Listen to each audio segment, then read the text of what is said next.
Okay, hello and welcome back to 50 Social Media Strategies, the power of social media in your marketing. Now in this video, we're going to be discussing strategy number 44. Consider starting a group to meet your specific needs. Now, once you have gained some influence in your niche, you will have the attention of some industry influencers on LinkedIn. And you have been active in participating in groups and in commenting and in sharing and being helpful inside of your niche, then you'll probably have already gained a few followers among your connections. Now, it may be then time for you to start your own group that suits the need of the community that you're trying to build for your brand and your business. Now, when you start a group, obviously there will probably be lots of very similar groups to it. You should be fulfilling a need in the marketplace for your group. In other words, your group should have a unique selling proposition. There should be a reason that someone would want to come to your group and get something that they cannot get elsewhere at one of the other LinkedIn groups. Now, one thing that you may want to do before you launch a group is to send a message to your group. Determine if they think there is a need for the group that you're starting.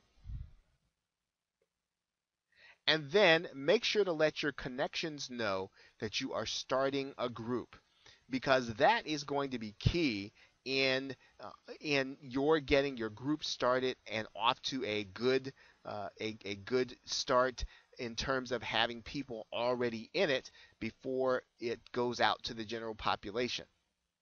Now, let's take a look at what you would do to start a group.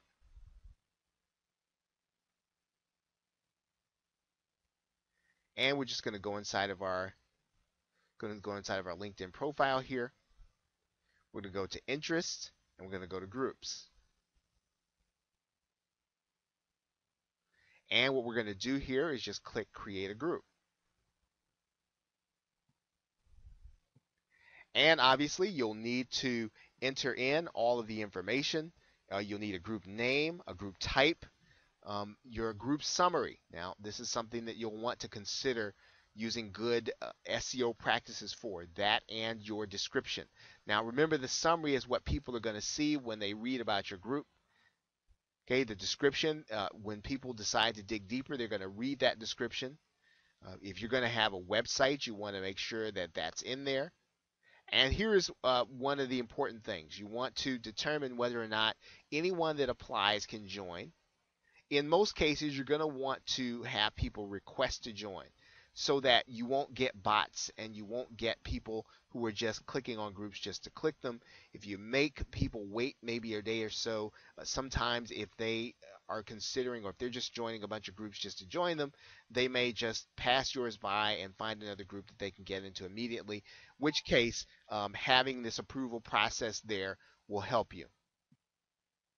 Okay, and then all the other things are pretty much boilerplate language there that you would find with anything. So as you consider starting your group, you want to make sure that you consider, again, getting your followers, getting your connections involved, and then you want to make sure, probably even before you start the group, that you figure out if this is something that there is a need for as perceived by the marketplace, not necessarily just by something that you want.